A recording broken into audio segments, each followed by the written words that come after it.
Good evening and welcome to MAWOCC's Women's History Month Celebration 2022, and intimate leadership conversations with the Honorable Dr. Yvonne Spicer, former mayor of Framingham, Massachusetts. Thank you all for joining us for what shall be an insightful and impactful discussion. My name is Jean Morrison and I serve on MAWOCC's board. Before we begin with introductions, we would like to recognize and honor the people whose land which we occupy. We collectively acknowledge that Indigenous people have lived in Massachusetts for the past 12,000 or more years, and that the entire region of Massachusetts occupies the ancestral, traditional, and contemporary lands of the First Peoples nations, tribes, and descendants. MAWOCC honors the home of the Nipmuc peoples whose territory our headquarters stands on, and we recognize, support, and affirm the cultural and sovereignty of all Massachusetts Indigenous communities. Thank you very much. Now let me introduce two illustrious women of color leaders. First, our moderator, Celia Johnston Blue, the CEO and founder of Massachusetts Women of Color Coalition, which in 2015, Celia, together with 12 other women of color from across Massachusetts, developed and launched Massachusetts Women of Color Coalition, Inc. She's currently, as I said, the president and CEO, the visionary founding member, leading the organization to realize its vision and mission, overseeing the day-to-day operations while simultaneously advocating for voices of women of color to be heard around Massachusetts and addressing the inequities faced on a daily basis, which also impacts communities of color. Celia is a seasoned executive leader with over 25 years of leadership experience in the private, public, and nonprofit sectors. She has been the interim director of the Rhode Island Department of Human Services, reporting directly to Governor McKee. Interim Director Blue oversaw approximately 1,000 employees in multiple divisions with a budget of over $900 million, providing benefits and services to approximately 300,000 or a third of Rhode Island's population. Her responsibilities also entailed overseeing civil rights, diversity, and equity. Prior to her roles in Rhode Island, Celia spent 9 years in the transportation industry in Massachusetts and nationally, gaining experience in multiple modes of transportation: aeronautics, rail, and transit, and highway. She's the former registrar, CEO of motor vehicles for the Commonwealth of Massachusetts, and is the first African-American in Massachusetts history to serve as the registrar. Celia sits on multiple boards of civic and community organizations. She is the chair of the Abby Kelly Foster Charter Public School District's Board of Trustees and Finance Committee member. She is a board member of the Worcester Regional Research Bureau Board, leader of Black Families Together of Worcester, an advisory board member of the University of Massachusetts Center for Women in Politics and Public Policy at the McCormick Graduate School of Public Policy and Global Studies. She is also on the advisory board of the Conference of Minority Transportation Officials in the Boston chapter, incorporator of Girls Inc., Worcester, and the YMCA of Central Mass. Celia holds a Bachelor of Science degree from Worcester State University and a master's degree in business administration from Anna Maria College. She has received awards for her leadership and commitment to diversity, equity, and inclusion, and was recently named Power 50, class of 2021 by Worcester Business Journal. She's a busy lady. Thank you, Celia. Next, our guest speaker, the Honorable Dr. Yvonne Spicer, former mayor of Framingham, Massachusetts. Dr. Spicer, the former mayor of the city of Framingham, was sworn in office on January 1st, 2018 as the first Black mayor of Framingham.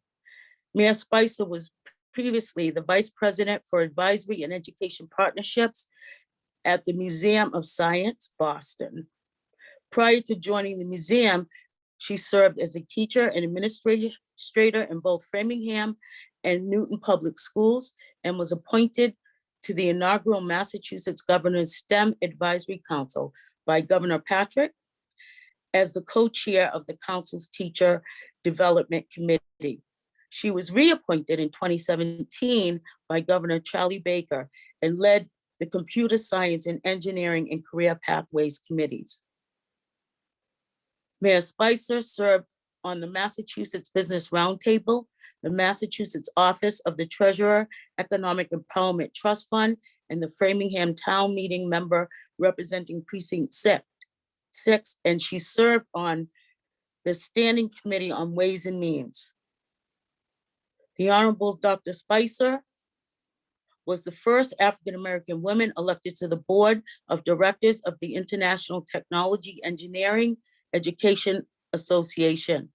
In 2017, she was also the first popularly elected African-American woman mayor in the Commonwealth of Massachusetts. Dr. Spicer is a native Brooklyn, New Yorker, but has proudly called Framingham her home for the past 35 years. She is a graduate of the State University of New York College, Oswego, earning a Bachelor of Science degree in Industrial Arts and Technology and a Master of Science degree in Technology Education. She earned her doctorate in 2004 from the University of Massachusetts, Boston in Educational Leadership. Welcome, Dr. Spicer. Thank you, Jean. Celia, you're welcome. Appreciate that. And thank you, the Honorable Dr. Yvonne Spicer, for joining us today and for spending some time with us, and thank the participants for joining us.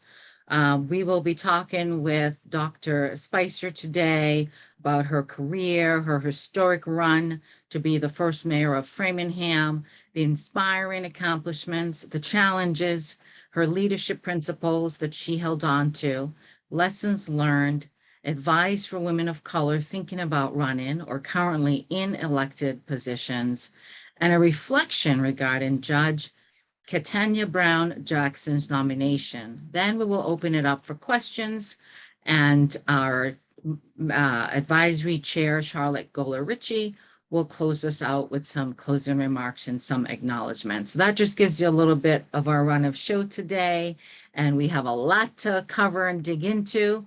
And so let me just give the Honorable Dr. Spicer a few minutes to say hello before we dig in to the questions.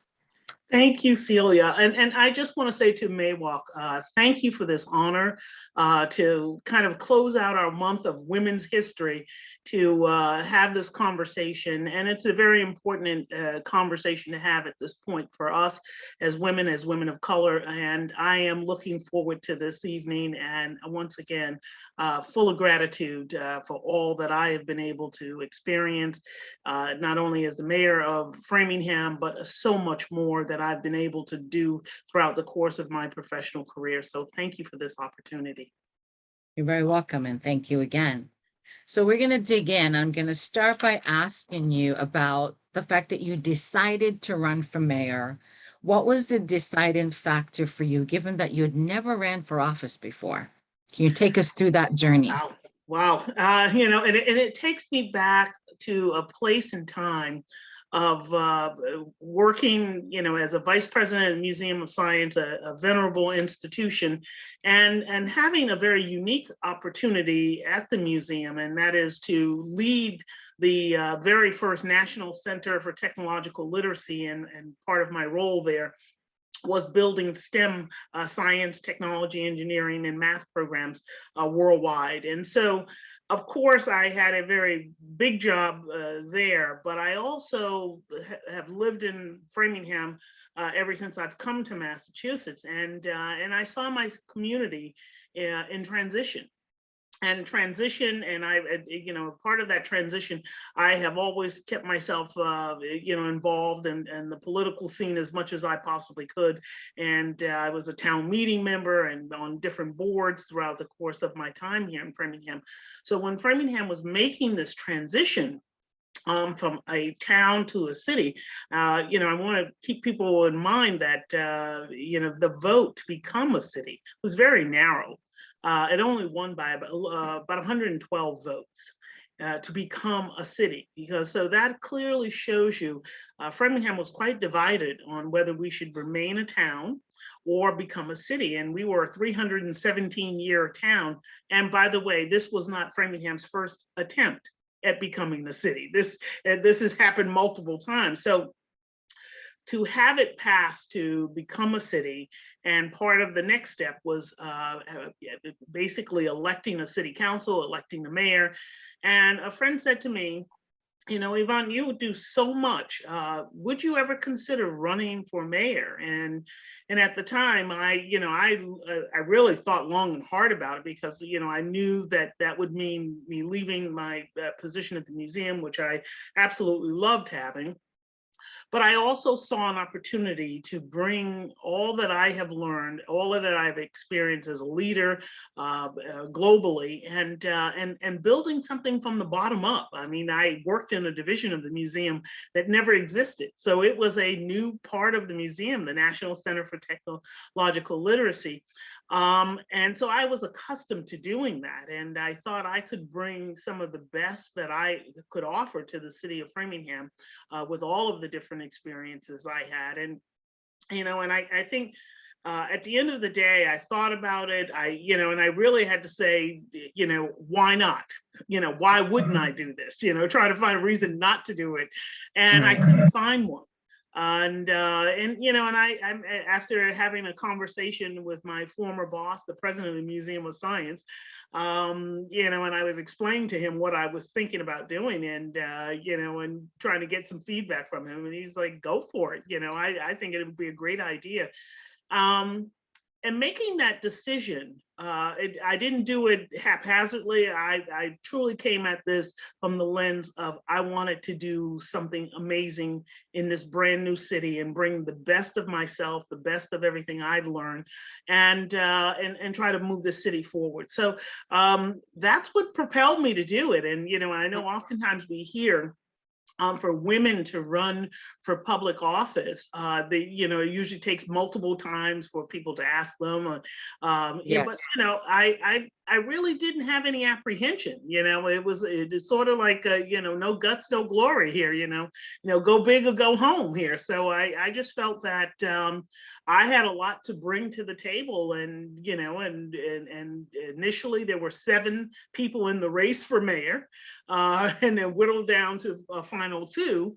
And I prevailed in each one of those elections, the primary as well as the general election.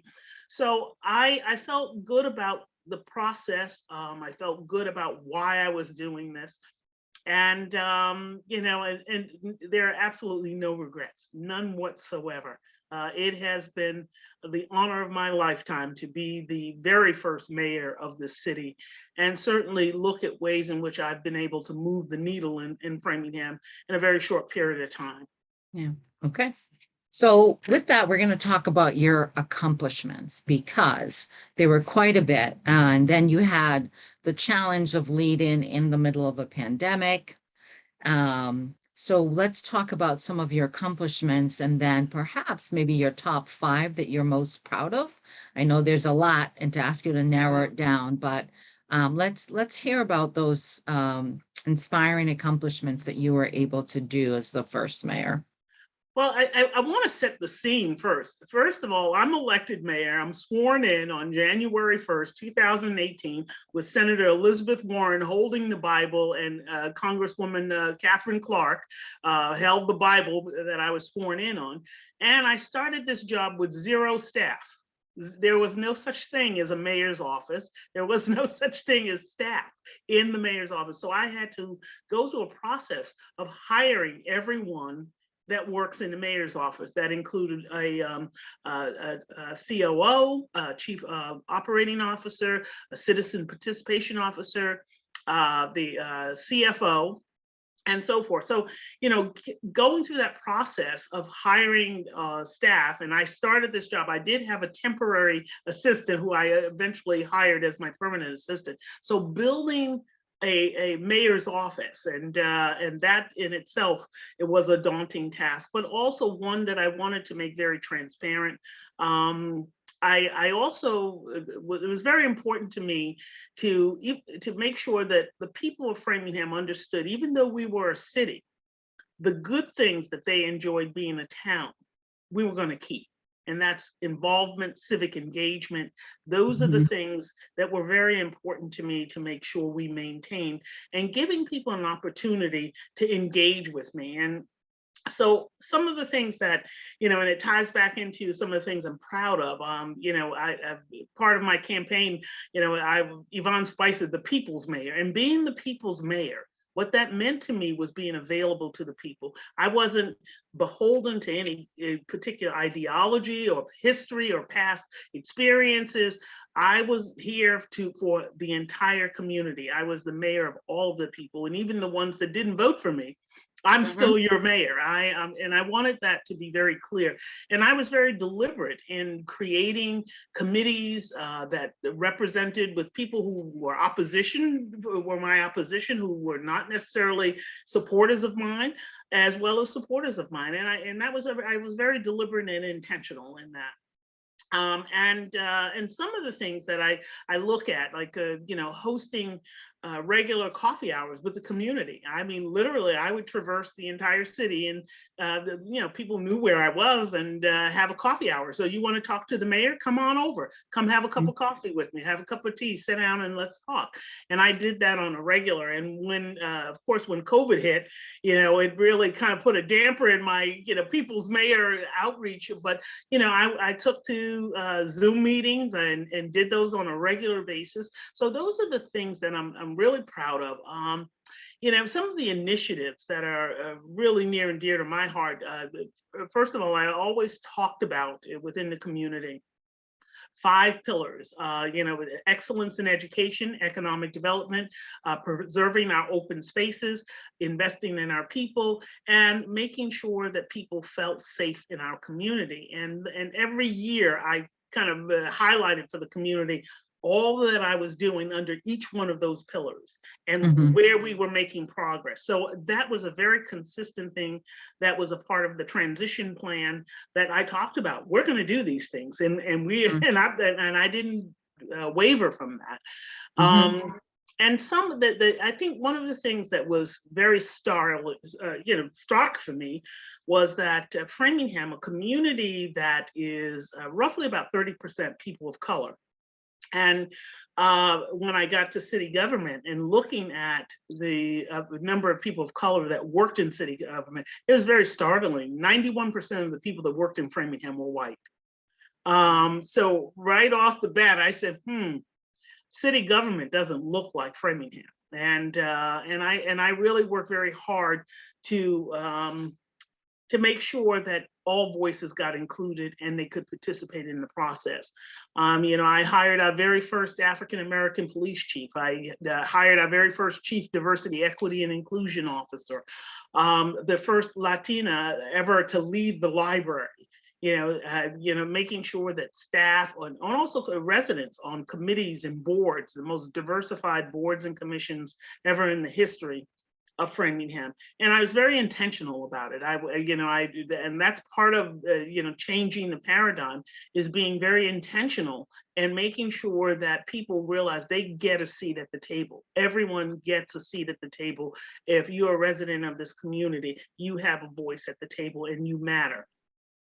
And also you have to people that normally have not been engaged in the political process, you have to create that space where they can have a point of entree. And one thing that I'm extremely proud of is that we created what was called the Framingham Government Academy. where they got a chance to learn about what government was. And it was every week, it was a different division or department highlighting. It was visits to the police department, the fire department, meeting with people in economic development. What do you all do all day? And really getting an intense sense of each one of these divisions. And it worked out really well. I mean, our initial, we figured we piloted, with about, 30 people. We had over 100 people apply. And so that was really amazing. And of course, with COVID, we had to pivot, and we pivoted to doing it online, and which we were able to invite more people to participate. So that's one thing that I honestly think, having that opportunity for people to experience government. Many of those same people that were participants are now the same people that ran to get on a board or a commission, because, I now understand, I would like to be a part of this committee. And that has made a tremendous difference in terms of citizen participation and engagement in the community, and making sure that that's a continuous process. Right. The one other thing that I just love too that I did is I created what is called the 2030 Council, and it was comprised of 20-somethings and 30-somethings. And that was very, very intentional, because I wanted to hear what kind of city these young people wanted, and hear their voice, and let them know that they had my ear. So it was a committee that I created for them to advise me on things that we should be doing in Framingham to build our city, not only for them, but for their children to come here, and their children's children. So, those were the places that I feel really good, sort of laying the foundation for where we can grow and where we can build. And when it comes to women, one of the last acts that I was able to do before leaving office was creating a commission on women and families, which is something I'm extremely proud of, and working with an ad hoc group of women across the city in different age ranges to really create an ordinance of why we needed this, and that was passed and approved by the city council before I left. And so that is something that is underway. Hopefully that we'll be seeding that group very soon, and have a Framingham coalition of women and families to really target that effort here. And that's something that makes me smile. Really does. That's wonderful. I'm going to move us along a little bit. And I know that one of your also major accomplishment was around the transformation of the police department. And you changed that from to a civilian. And so hopefully we'll have some time to come back to that, but I know that was also a major piece of work that you've done that we would love to talk about. So let's dig into a little bit about the challenges, because we know that there are lots of challenges when you're in a leadership role of this nature. We've already talked about the fact that Framingham was transitioning from a town to a city, so you've got that channel happening, and that people were still trying to understand what that meant. And then the relationship between the mayor and the city council, roadblocks that happens, bureaucracy upon bureaucracy in government at times, some of the microaggression behaviors in terms of holding things up, that certainly I know that happens in government, and so and probably other places. But I just wanted you to talk about some of the challenges with being in this role.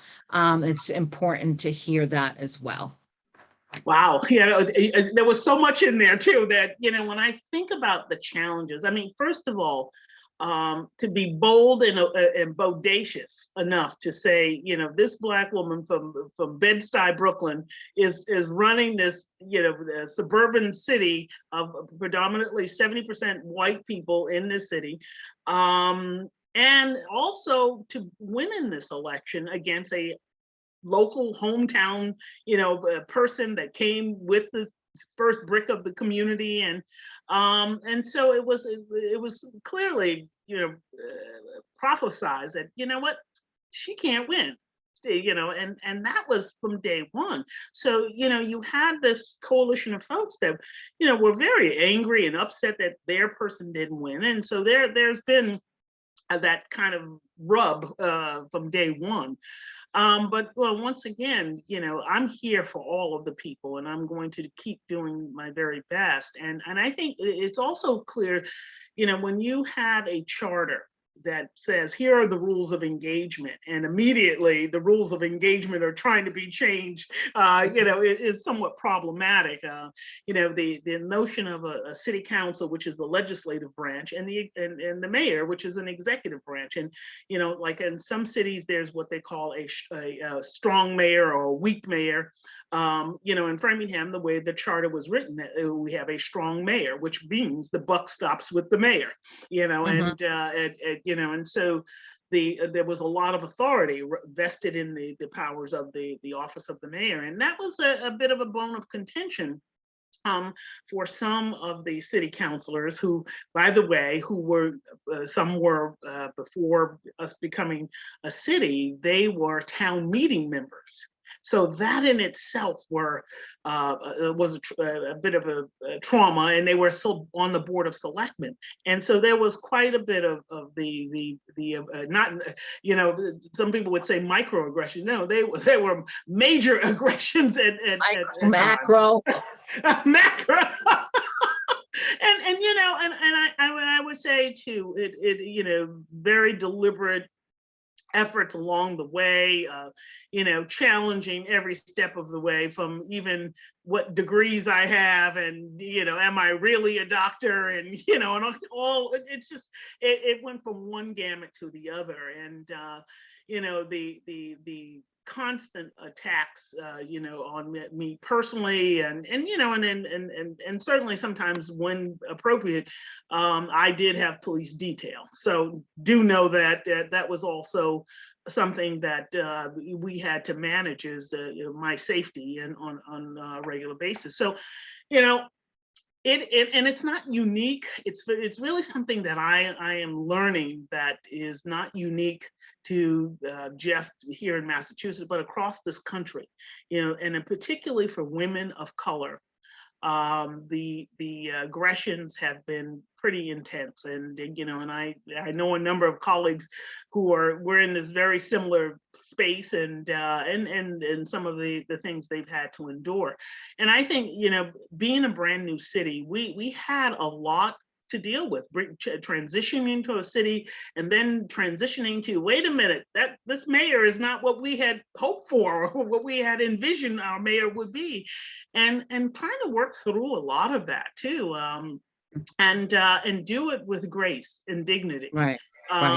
Yeah, that in itself, and we see it happen and unfold on a regular basis, is the maligning of one's, credentials, experience, and it was a constant. And certainly social media is, another culprit in this work too. So it is one of the things that I will say too, that and it wasn't all of our the city council. I mean, I had some great working relationships with some of our councilors, and working with their neighborhoods and their constituents, and those moments that I was very proud of, and creating a sustainability committee, and with working closely with one of our city councilors. So there were those that were willing to work, and there were those that no matter what, there was never going to be any kumbaya moments, and Right. and that is, unfortunately, it is some of the challenges of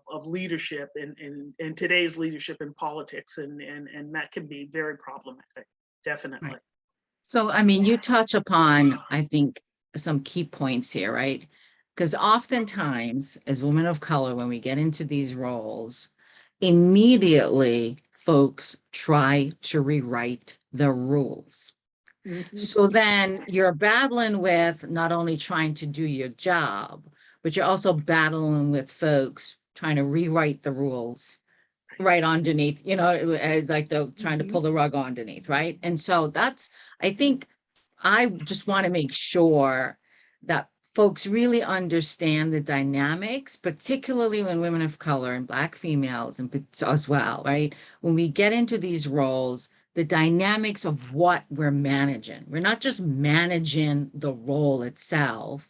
You're managing those additional pieces that is exhausting, and it takes you know, like you said, and you've got to try to always rise above it and manage it with grace and dignity.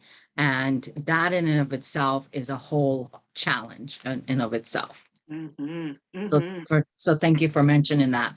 So we're going to move into your leadership principles. And what were your core leadership principles that really you stuck to, that helped you through? Right.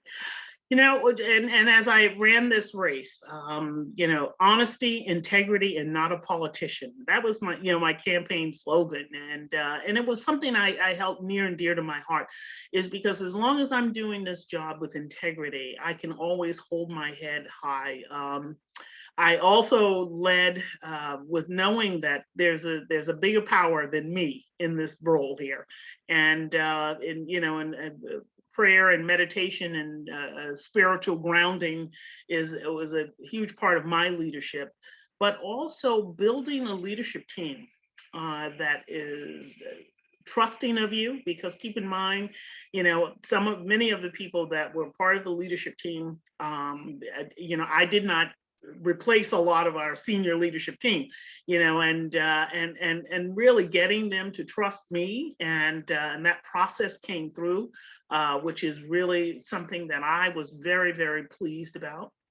And I also think too, what we wind up having is a leadership team that can do their work under fire. And that happened for us on a regular basis, especially throughout COVID. There were moments where, as a leadership team, we were meeting 7 days a week. And I was so impressed that every day, these leaders, these senior leaders, I don't care what it was going on, whatever I needed of them, they were willing to offer it and be front and center. And that was something that I look at is so critically important. When you have a leadership team that will go above and beyond, as all of them did over the last 2 years managing COVID, I can't say enough about everyone on the leadership team and all that they did in order to manage it. And here we're sort of like building, you know, the plane and flying it at the same time without any roadmap, because every day something was changing, and not knowing what you're dealing with, because of course, you know, I clearly believe I've learned enough about COVID at this point in my next life. I'll be an epidemiologist here, because it is the kind of thing that every day you're listening to information, you're learning something new, you're trying to figure out what's going to be the best strategy, you're putting in executive orders where need be, and appropriate as you feel appropriate, because weighing you know, and that's something that I learned in this job. No matter what decision I make, somebody's not going to be happy. And, Right. and I knew that. And at the end of the day, when I'm making decisions, I made decisions in the best interest of the city of Framingham. And that was my guiding principle. How is this going to benefit the residents of Framingham? And so, you know, and weighing all of the pros and the cons of whatever decision I'm making. So, you know, you're dealing with all of these pieces of this puzzle, but you're doing it from a place of integrity. And this is not about you as an individual. This is about what has been entrusted to you. And that is a city of 72,000 people. Mhm. You know, and how are you making good decisions for these residents to the best of your ability, you know, from standing up testing sites and, you know, vaccination clinics, food security programs, housing insecurity programs. All of that didn't exist in this community. And all of that was needed to be created in order to help people basically survive over the last 2 years. And they've just been a tremendous team of folks that were working on this, whether in the leadership team or community organizers, community activists that helped out in this process. And we mobilized people to do some incredible work.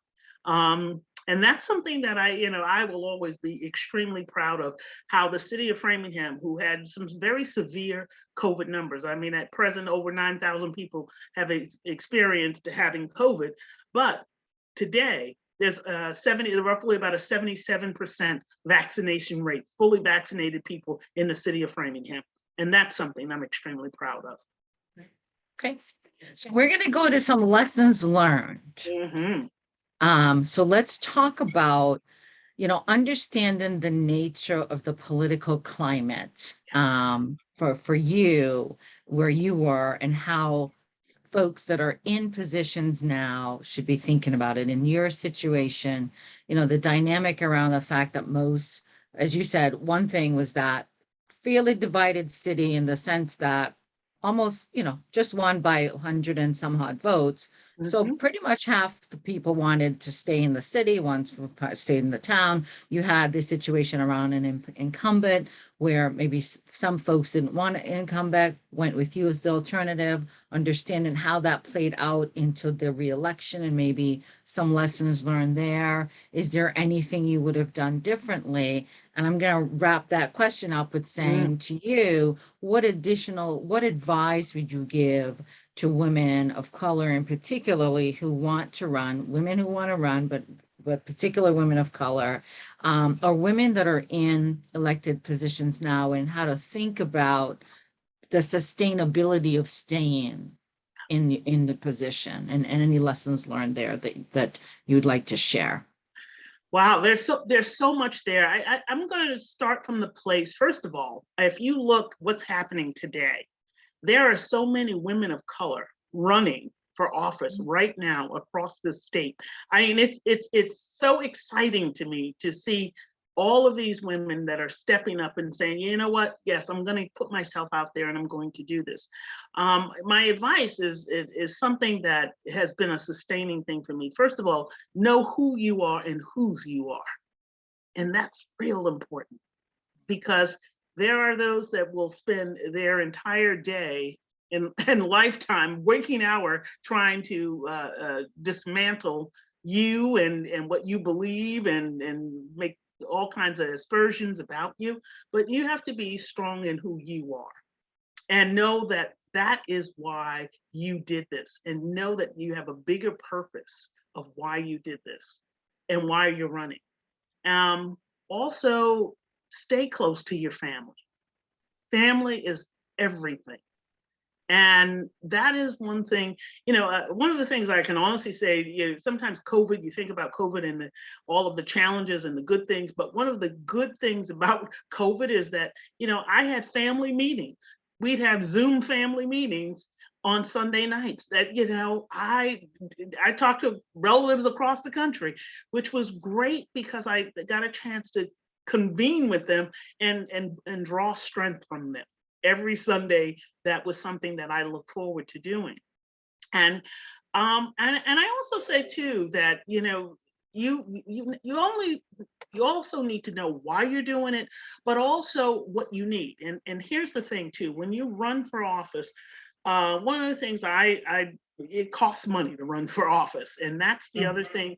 An icon just passed this week, and Madeleine Albright, and Madam Secretary Albright, and one of the things that I love that she said, women that don't support other women, there's a place in hell for them. And that's the thing too, because I will tell you, some of my most challenging detractors have been women. And that is something that's disheartening, very disheartening. But I also say what that does, it reinforces for me what I need to do to continue to support other women and continue to lift them up on a regular basis. So, you see a woman's slippers hanging, you don't pull it down, you help her you discreetly help her pull her slip up, you don't continue to Right. try to pull it Right. down. And then I also say too, realize too, that when you run for office, you give up an awful lot. You give up your private life. You give up your identity. You give up all of the things that you've enjoyed doing in your life and freedom. And not that you're doing anything inappropriate or whatever, but the mere fact that your life becomes an open book for everyone too. And you're going to be scrutinized from everything to what you ate for breakfast to where you went for dinner and who you're socialized with. So know that you're going to need that strong family behind you. And yes, and of late, I have to say, I think politics has gotten the nastiest I've ever seen them. And it's not just locally, it's across this country. And it's really, really disheartening because, you know, when you start to look at why people get into leadership roles, you know, I came in it for right reasons. And that is why I have nothing but my shoulders back, my head high for what I've been able to do and why I did it. And so that's the other thing too. And I, being the first, I've laid the foundation. I've laid down the gauntlet here. Here's what I've done. So that's what I say to women, and find yourself a sister circle, you know, that transcends explanation, that group of women that are going to get you, feel you, understand you without having a whole lot of explanation behind that. That's going to be critically important. And make sure too, when you build a campaign team, yeah, everybody knows their job and stay in their lane and do their job. That's one of the things that I think is critically important. This is part of a question I want to answer too. And we all just saw, you know, Governor Baker, who is a fairly popular governor, you know, nationally, and also I will give him credit where credit's due. I have to say, throughout COVID and having to work with him and the lieutenant governor, I honestly think he did a fairly good job at managing COVID, and you know, and give him credit for that. But I also know this whole episode of COVID has worn on him, and he's made the decision not to run for re-election, which it really astonished me that he wouldn't run again. But I also know too that it takes its toll on you as an individual. It takes its toll on your family, and I've seen that happen for him. But I also think too, it's just gotten nasty, and even within, you know, his party, how nasty it's gotten, you know, just towards him. That's the, you know. I want to move you a little bit because I'm looking at the time, and I want to make sure we get some of our questions in. And I think you've made some good point. I think around, you know, the reelection piece is around understanding what you need. I think that's a key thing, right? And then of course, you know, funding and around the campaign and being ready for some of our distractors, right? Absolutely. So I'm going to move you now into the moment of time that I think it's important for us to reflect on Judge Ketanji Brown Jackson's nomination for the Supreme Court and her hearing last week. I love that Senator Booker used the time to reflect honestly, positively about her body of work, her history, and this country's history. I know I was moved to tears as well when he spoke, and he told her, "You are worthy. You've earned your spot, and you are a great American." It is so hard to explain the real challenges and hurdles that women of color face, particularly Black women in this country, when you're ascending into roles of power. And you talked a little bit about that, about the rules being changed before you even get placed. So I think it's important in this historic nature where we are in this country with this nomination today that we speak about this. And I just wanted to get your perspective on this, and then we'll move into the Q&A. Well, I would say, first of all, Judge Ketanji Brown Jackson held her own every step of the way, every day, every hurling question, you know, interruption, condescending statement. She held her own, and part of that is something, you know, someone asked me, well, you know, often, you know, Mayor Spicer, how do you deal with all of this abuse? I said, that goes back to knowing who you are and whose you are, and knowing that you don't ever want anything or anyone to pull you out of yourself. And part of that is really looking at ways in which you can stand up to adversity, stand up for yourself, you know, and as she did in that entire hearing. But also, you don't have to be drawn into someone else's rhetoric and someone else's opposition to you. And this speaks volumes about ways in which women, and particularly women of color, you know, deal with it every single day, the microaggressions, the macroaggressions, and the constant questioning of your capability. And for, and I appreciate, Senator Booker reinforcing to Judge Brown that she was worthy. But I also wished he used some of that time too to debunk some of the things that were hurled at her. It was good that he gave her that reinforcement, but spend some of that time also debunking some of that. Use that so people have an impression of her that is totally counter to what had been hurled in her direction.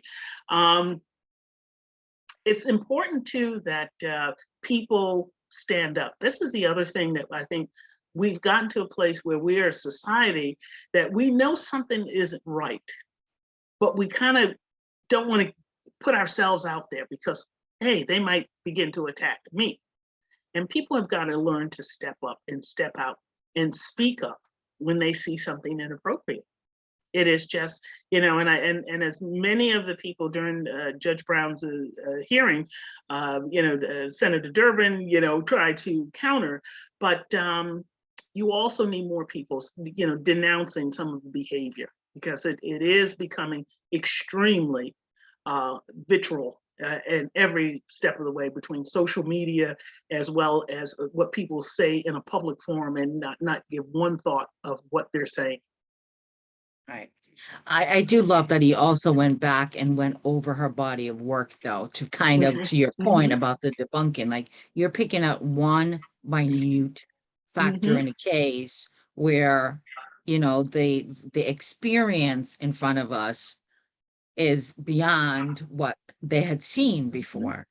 So let me close off by saying thank you again for being here with us. We're going to open it up to some Q&A, and then I will guide us through that. So our first question is from Tracy. Hang on one second. It moved up really quickly on me and I can't. Oh, here we go.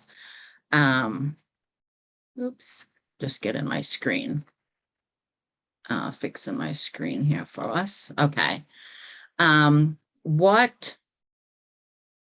Jesse, I might need you to read that because my screen keeps moving on me here.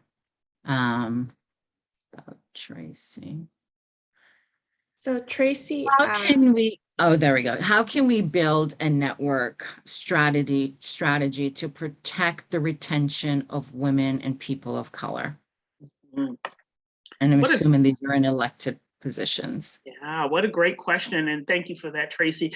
Once again, it goes back to connecting to that network of women. I'll give you an example, even with Judge Brown, there's a network of women across this country.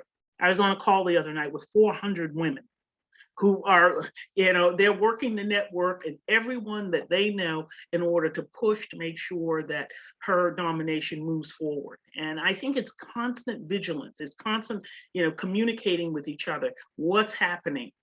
And also putting yourself in those places where you're talking with other women. And I have to say, as mayor of Framingham, or especially over the last 2 years, one of the saving graces was being in networks with other mayors from across the country who are all going through the same thing.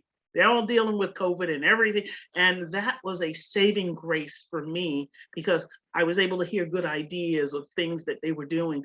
We were able to share resources. If you, implemented something, share it with me. How did you do that? Those were the places that were really helpful.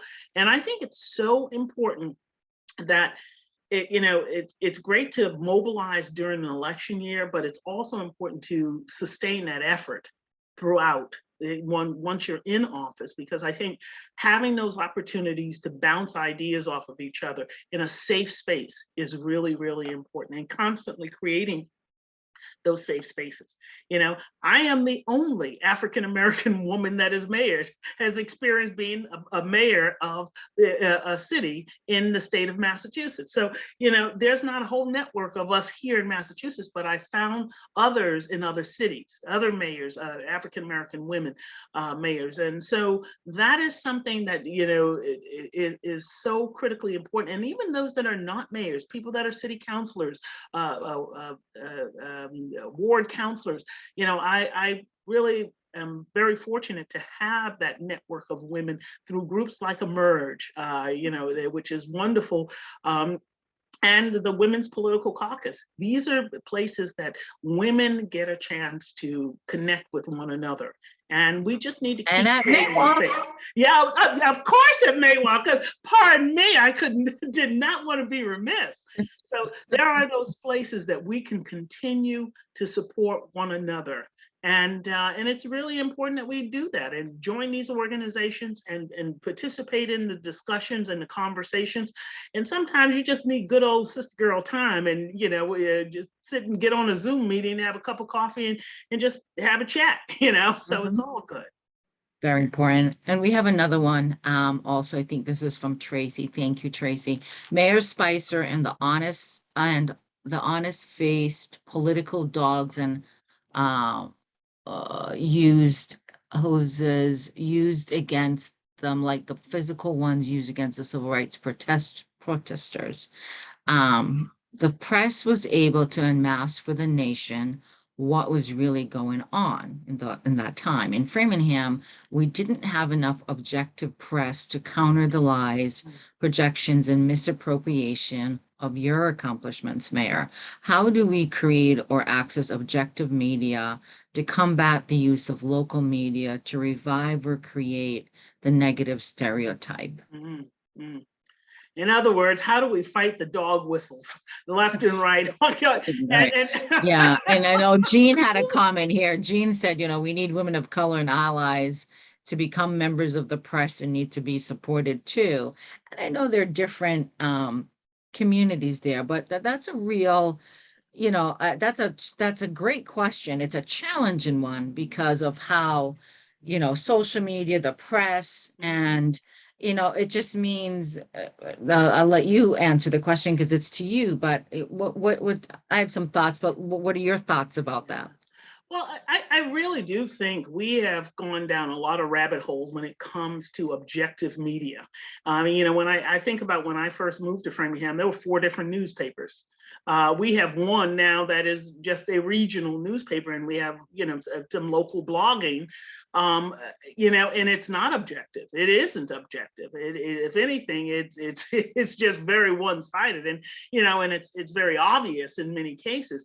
And therefore, you know, I sometimes think too, sort of like, I don't know, when it comes to journalism, you know, I miss, you know, the objective story that was researched, that had quotes from both sides and show both sides of an issue. That doesn't happen. It's sound bites and it's tweets. It's this, you know, and here's the kicker: just because somebody said it, it's automatically assumed to be true without any fact checking. And I say that as a holistic society, we need to really start to question what we see, what we hear, even, you know, what we hear or what someone said about someone. You know, I've seen people have full-blown arguments over something that was supposedly said, and you know, and it's just it's disheartening. It's really, really disheartening. So it really is one of those things, and support those journalists that can do objective stories. You know, I know some of the Globe reporters. You know, I love her work. Janae Osterfield. She writes beautifully, and you know, and Renee Graham, and you know, these are folks that are not afraid to do the controversial story, not afraid to challenge what's being said, and look for those ways in which they can validate what's being said. And until we do that, we're going to be behind the 8 ball. Right. And I'm going to close this out a bit and move to our MAWOCC Advisory Board Chair, Charlotte Goler Ritchie, in a minute. But I was just with that question, Dr. Spicer, I was thinking about the importance of sort of your comms and marketing strategy, which is, it's unfortunate, but in terms of the investment in the team, that's just going to constantly be able to be on the offense, if you would. And that's something I think that takes a bit of time, but something that I think folks should really think about, especially when they're running for office or in office. So I'm going to close this out and introduce Charlotte Goler Ritchie, she made an historic run for the mayor of Boston in 2013 as the city's first African-American woman to run for mayor of Boston. Has opened up the doors for so many of us in so many different ways. I'm not going to read her entire bio, but she has a decade long of involvement in the community, in the country, in many different hats, as the Boston's chief of housing, director of Department of Neighborhood Development. She was a commissioner for the Massachusetts Commission Against Discrimination.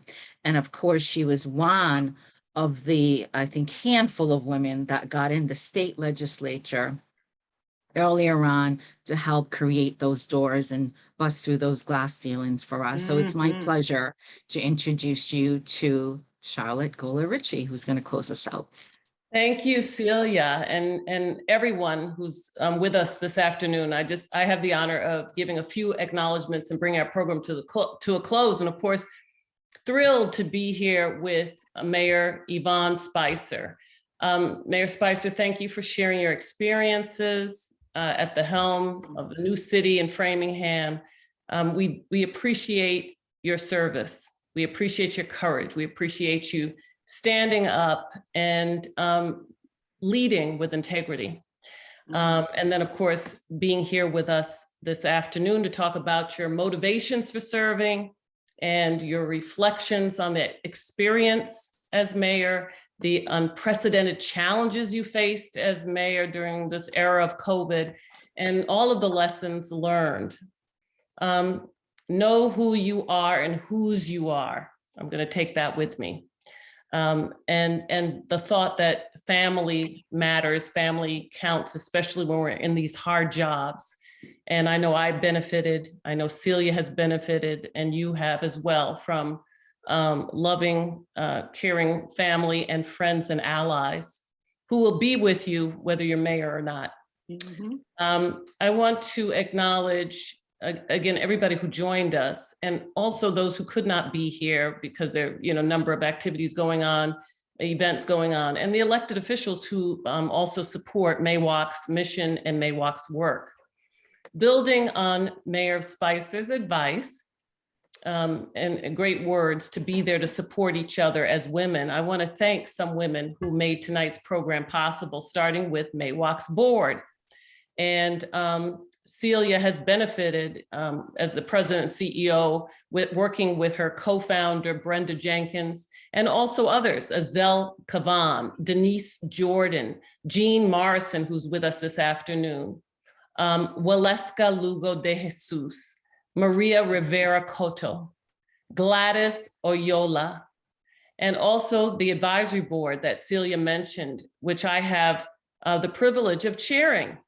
And Tahira Amatul Wadud is a member, Linda Cavaioli, Magnolia Contreras, Vera Dogmani Cage, Mary Fernandez, Zoe Harris, Dr. Lorian Sire Jefferson, Colette Phillips, Wilnelia Rivera, and Pat Washington. Thank you all for being so supportive and involved in MAWOCC's work.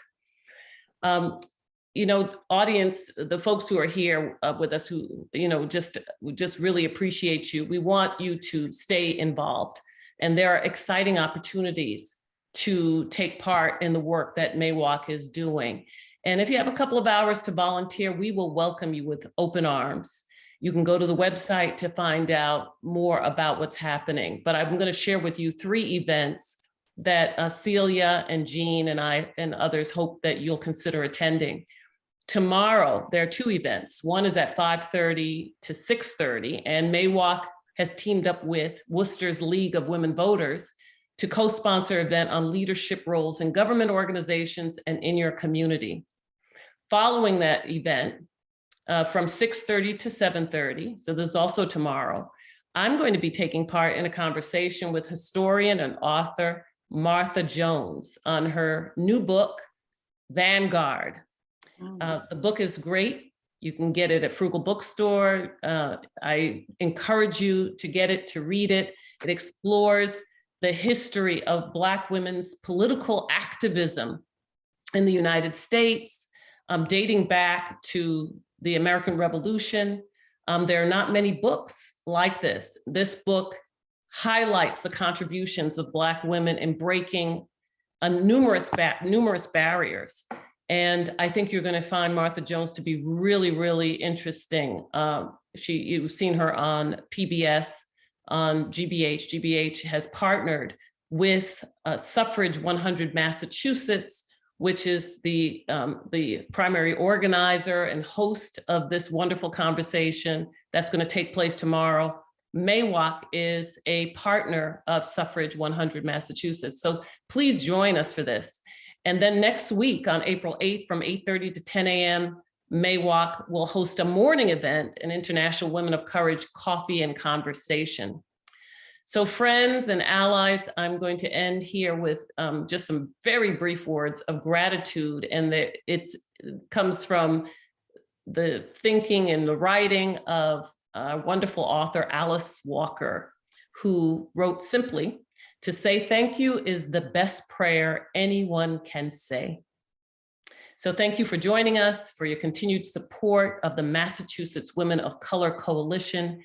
And I hope that the next time we all gather again, Judge Ketanji Brown Jackson will be Supreme Court Justice Ketanji Brown Jackson. Thank you. Thank you, Charlotte. And thank you everyone again for joining us. Thank you to Jean, the Honorable Dr. Yvonne Spicer, and Jesse, who's behind the scenes making things happen for us, and all of you for being part of this. Have a very good evening. Bye-bye.